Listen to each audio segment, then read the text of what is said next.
চাকরিটা হলো দাসত্বের একটা জিনিস, চাকরি মানুষের সঙ্গে সামঞ্জস্যপূর্ণ নয়। ডক্টর মোহাম্মদ ইউনূস বলেছেন, চাকরি নাকি দাসত্ব জীবন, যেখানে কোটা সংস্কার আন্দোলন করে ছাত্ররা জীবন দিয়ে দেশ স্বাধীন করে ডক্টর ইউনূস সাহেবকে বসিয়েছে, সেখানে ডক্টর ইউনূস সাহেব এসে কী বলে? তিনি বলে দিলেন চাকরি নাকি দাসত্ব জীবন। ছাত্ররাই বা কেন ওনাকেই দায়িত্বটা দিয়েছেন? ছাত্ররা কি পেলেন ওনার মাঝে? সারা বিশ্বেও কি এমন সুনাম অর্জন করেছেন তিনি একজন নোবেল শান্তি পুরস্কার বিজয়ী, যিনি ক্ষুদ্র ঋণ, সামাজিক ব্যবসার ধারণার মাধ্যমে দারিদ্র্যের বিরুদ্ধে লড়াই করেছেন। শুধু বাংলাদেশে নয়, ডক্টর ইউনূস বৈশ্বিকভাবে তার মডেল সম্প্রসারণ করেছেন এবং বিভিন্ন দেশে বিভিন্ন রকমের সংগঠন এবং প্রতিষ্ঠান গড়ে তুলেছেন। চলুন কয়েকটি প্ল্যাটফর্ম সম্পর্কে জেনে নেই যেগুলো ডক্টর ইউনূসের তত্ত্বাবধানে রয়েছে এবং সেগুলো বহির্বিশ্বে বিশাল আলোড়ন তুলেছে। সর্বপ্রথম যে প্ল্যাটফর্মটির কথা বলবো তার নাম হচ্ছে ইউনূস সোশিয়াল বিজনেস।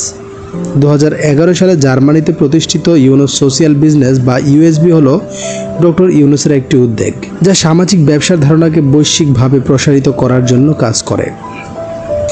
এই প্রতিষ্ঠানটি বিভিন্ন দেশের উদ্যোক্তাদের সামাজিক ব্যবসা গড়ে তুলতে সহায়তা করে, যা দারিদ্র্য, স্বাস্থ্য সমস্যা, শিক্ষা এবং পরিবেশগত চ্যালেঞ্জগুলোর সমাধানে সহায়ক। ইউনূস সোশিয়াল বিজনেস বিভিন্ন দেশের উদ্যোক্তাদের সাথে কাজ করে, যেমন কলম্বিয়া, উগান্ডা, ভারত এবং কেনিয়া। দ্বিতীয়ত তার আরও একটি প্ল্যাটফর্ম হলো গ্রামীণ আমেরিকা। আমেরিকার মতো দেশে গ্রামীণ আমেরিকা 2008 সালে নিউ ইয়র্কে প্রতিষ্ঠিত হয় এবং এটি ডক্টর ইউনূসের বাংলাদেশে চালু করা ক্ষুদ্র ঋণ মডেলের উপর ভিত্তি করেই তৈরি। এই সংগঠনটি নিম্ন আয়ের, বিশেষ করে অভিবাসী বা সংখ্যালঘু নারীদের ক্ষুদ্র ঋণ প্রদান করে, যাতে তারা নিজস্ব ছোট ব্যবসা শুরু বা সম্প্রসারণ করতে পারে। বর্তমানে গ্রামীণ আমেরিকা যুক্তরাষ্ট্রের বেশ কয়েকটি শহরে বিস্তৃত হয়েছে এবং লক্ষাধিক নারী উদ্যোক্তাকে সহায়তা করছে। তৃতীয়ত তার আরও একটি প্ল্যাটফর্ম হলো গ্রামীণ ফাউন্ডেশন। 1997 সালে যুক্তরাষ্ট্রে প্রতিষ্ঠিত গ্রামীণ ফাউন্ডেশন ডক্টর ইউনূসের মডেলের উপর ভিত্তি করে গড়ে উঠেছে। এটি বিশ্বের বিভিন্ন দেশে ক্ষুদ্র ঋণ, প্রযুক্তি এবং সামাজিক ব্যবসার মাধ্যমে দারিদ্র্য নিরসনের কাজ করছে। গ্রামীণ ফাউন্ডেশন মোবাইল ব্যাংকিং, কৃষি উন্নয়ন এবং স্বাস্থ্যসেবা নিয়ে কাজ করছে, বিশেষ করে আফ্রিকা এবং এশিয়ার উন্নয়নশীল দেশগুলোতে। তৃতীয়ত তার যে প্ল্যাটফর্মটির কথা বলবো সেটা হচ্ছে গ্রামীণ credit agriculture micro finance foundation. ফ্রান্সে প্রতিষ্ঠিত এই প্রতিষ্ঠানটি ইউরোপ এবং আফ্রিকাতে ক্ষুদ্র ঋণ সম্প্রসারণে কাজ করে। এছাড়াও নোবেল বিজয়ীদের জন্য আরও একটি প্ল্যাটফর্ম গড়ে তুলেছেন। এটি একটি বৈশ্বিক প্ল্যাটফর্ম যেখানে নোবেল বিজয়ীরা সামাজিক ব্যবসার ধারণা নিয়ে কাজ করেন এবং তা প্রচার করে বেড়ান। আসলে এক নজরে আরও জেনে নেই ডক্টর ইউনূস বাংলাদেশে কী কী সংস্থা গড়ে তুলেছেন এবং সেগুলো কোন কোন লক্ষ্যে কাজ করে। প্রফেসর মোহাম্মদ ইউনূস 1983 সালে বাংলাদেশে গ্রামীণ ব্যাংক প্রতিষ্ঠা করেন, যা এই বিশ্বাস দ্বারা চালিত হয় যে ঋণ একটি মৌলিক মানবাধিকার।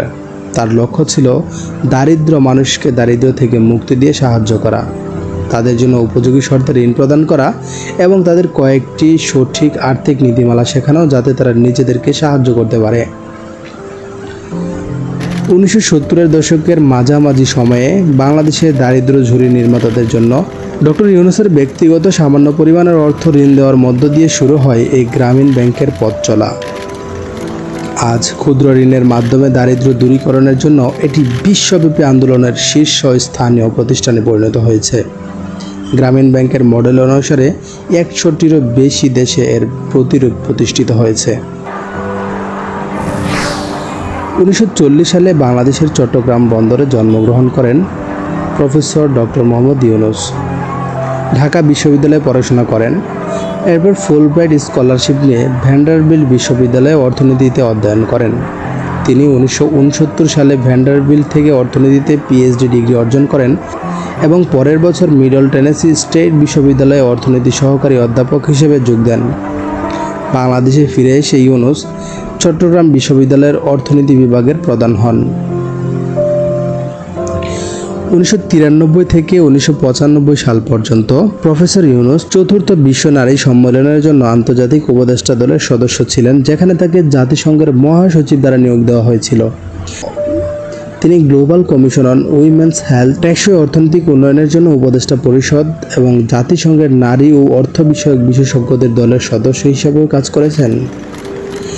ডক্টর ইউনুস তার চিন্তাধারা এবং উদ্বেগের জন্য অসংখ্য আন্তর্জাতিক পুরস্কারে ভূষিত হয়েছেন, যার মধ্যে উল্লেখযোগ্য কয়েকটি হলো মুহাম্মদ শাহাবুদ্দিন বিজ্ঞান পুরস্কার 1993, শ্রীলঙ্কা মানবিক পুরস্কার 1993, কেয়ার যুক্তরাষ্ট্র world fruit prize 1994, world fruit prize foundation যুক্তরাষ্ট্র স্বাধীনতা দিবস পুরস্কার 1987, বাংলাদেশের সর্বোচ্চ পুরস্কার কিং হুসেন হিউম্যানিটেরিয়ান লিডারশিপ পুরস্কার 2000 সাল। তাছাড়া 2003, 4, 5, 6 এই সালগুলোতে অসংখ্য পুরস্কারে তিনি ভূষিত হয়েছেন। ছোট বড় মিলিয়ে তার অর্জিত পুরস্কারের লিস্ট যদি বলতেই থাকি তাহলে হয়তো আজকের এই দিনটা এখানেই শেষ হয়ে যাবে। ভিডিওটা আর লম্বা না করতে চেয়ে এখানেই বিদায় নিচ্ছি। ও হ্যাঁ, আপনাদের মূল্যবান মন্তব্য আশা করছি লিখে যাবেন কমেন্টে। কথা হবে অন্য কোনো নতুন তথ্য নিয়ে।